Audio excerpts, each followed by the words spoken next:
না, নিজে থেকে কিছুতেই নামবে না সে।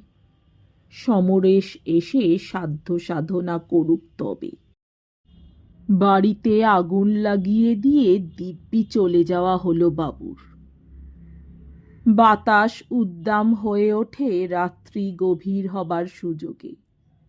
মৃদু জ্যোৎস্নায় ছেলের ঘুমন্ত মুখের দিকে তাকিয়ে কেমন যেন ভয় ভয় করে কমলার। আরো নিবিড় হয়ে কাছে সরে এসে আবার শুয়ে পড়ে। খানিকটা পরেই সমরেশ এসে দাঁড়ায়। সাধ্য সাধনার দিকে যায় না, ক্রুদ্ধ কণ্ঠে বলে, এর মানে কি? এই হাওয়ায় শুধু মাটিতে শুইয়ে রেখে দিয়েছ? খুন করতে চাও নাকি ছেলেটাকে?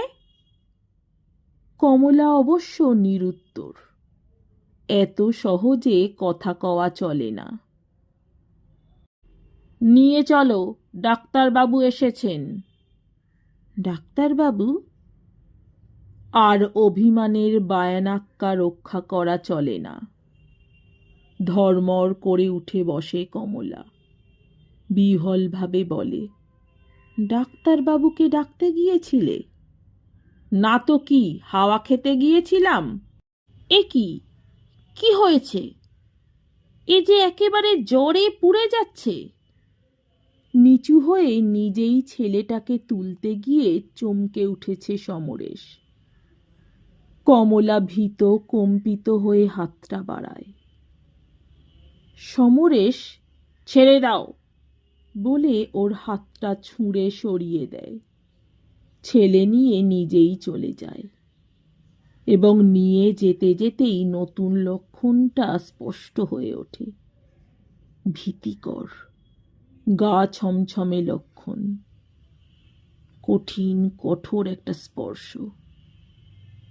ডাক্তারের কাছাকাছি গিয়ে বিছানায় শুইয়ে দিয়ে হতাশভাবে বলে, ডাক্তার সেন, এর ঘাড়টা যে একেবারে শক্ত হয়ে গেছে।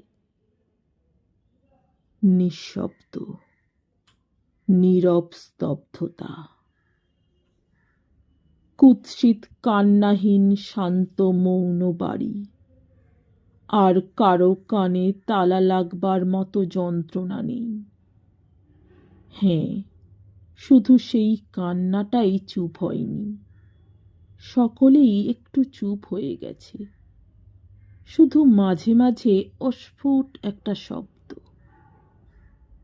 কিন্তু স্তব্ধতা আর